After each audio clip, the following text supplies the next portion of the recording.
Hello friends, welcome back to Mukti's kitchen. हूँ छुं मुक्ति पंड्या।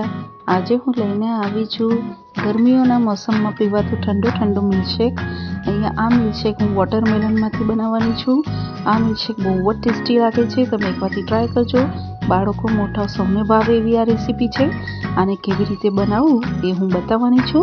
અને તમને મારી રેસીપી ગમે તો મારી ચેનલને સબસ્ક્રાઈબ કરજો અને બેલ આઇકન પર ક્લિક કરજો। તો ચલો હવે આપણે શરૂ કરીએ। સૌથી પહેલાં અહીંયા તમારે વોટરમેલન લઈ લેવાનું છે। અહીંયા આ વોટરમેલન તમારે આવી રીતે સરસ મજાનું લાલ અને એકદમ જ ફ્રેશ હોવું જોઈએ। અહીંયા વોટરમેલન તમે કેટલા ગ્લાસનું મિલ્કશેક બનાવો છો એ પ્રમાણે તમારે અહીંયા વોટરમેલન લઈ લેવાના અને એને આવી રીતે તમારે રફલી તમારે ચોપ કરીને રેડી કરી લેવાના। હવે આપણે આ વોટરમેલનને એક મિક્સર જારનું બાઉલ લઈ લઈશું। હવે આપણે આ મિક્સર જારના બાઉલમાં વોટરમેલનના ટુકડા બધા આપણે એડ કરી દઈશું। અહીંયા સૌથી પહેલાં તમારે વોટરમેલનને ક્રશ કરીને લેવાના છે। આવી રીતે વોટરમેલન બધા એડ થઈ જાય પછી આપણે અહીંયા મિક્સરનું ઢાંકણું બંધ કરી દઈશું અને આને ગ્રાઇન્ડ કરી લઈએ। અહીંયા આપણું સરસ એવું ગ્રાઇન્ડ થઈ ગયું છે, તમે જોઈ શકો છો। આ રીતની તમારી ફાઇન પેસ્ટ બનાવીને રેડી કરી લેવાની છે। હવે આપણે આની અંદર એડ કરીશું 2 ચમચી જેવી સાકર એડ કરવાની છે। અહીંયા સાકર તમે તમારા ટેસ્ટ પ્રમાણે ઓછી વધતી કરી શકો છો। અહીંયા જે પ્રમાણે તમારું વોટરમેલન ગળ્યું હશે એ પ્રમાણે તમારે સાકર એડ કરવાની।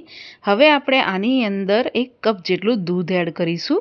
મેં અહીંયા ફૂલ ક્રીમવાળું દૂધ લીધેલું છે, એ અહીંયા 1 કપ જેટલું એડ કરી લીધેલું છે। દૂધ એડ થઈ જાય પછી આપણે મિક્સરનું ઢાંકણું બંધ કરીને આને આપણે ગ્રાઇન્ડ કરી લેવાનું છે।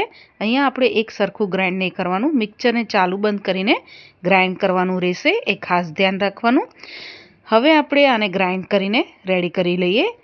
તમે જોઈ શકો છો અહીંયા આપણું મિલ્કશેક ગ્રાઇન્ડ થઈને રેડી થઈ ગયું છે। હવે આપણે આને સર્વ કરી લઈએ। હવે આપણે એક સર્વિંગ ગ્લાસ લઈ લઈશું। સૌથી પહેલાં આપણે સર્વિંગ ગ્લાસની અંદર આપણે વોટરમેલનના થોડા 1 ચમચી જેવું આપણે ક્રશ એડ કરીશું। જે આપણે કલિંગર સમારીએ છીએ ત્યારે થોડાક તમારે આવી રીતે અલગથી ટુકડા કરીને ક્રશ કરી દેવાના અને આમાં એડ કરવાના। પછી આપણે આમાં 1 થી 2 બરફના ટુકડા એડ કરીશું। પછી આપણે જે મિલ્કશેક બનાવીને રેડી કર્યો છે એ આપણે ધીરેથી આમાં એડ કરી દઈશું બધું। તમે જોઈ શકો છો આપણું વોટરમેલનનો મિલ્કશેક બહુ જ સરસ બન્યો છે અને આ મિલ્કશેક તમે બાળકોને બનાવીને આપજો। બહુ જ ટેસ્ટી બન્યો છે અને બાળકોને ખૂબ જ ભાવે એવી આ શેક બનીને રેડી થાય છે। અને આ ગરમીની મોસમમાં તમે આવી રીતે તમારા ઘરમાં બનાવશો અને ઠંડો ઠંડો સર્વ કરશો તો બહુ જ ટેસ્ટી લાગે છે અને પીવાની બી ખૂબ જ મજા આવે છે।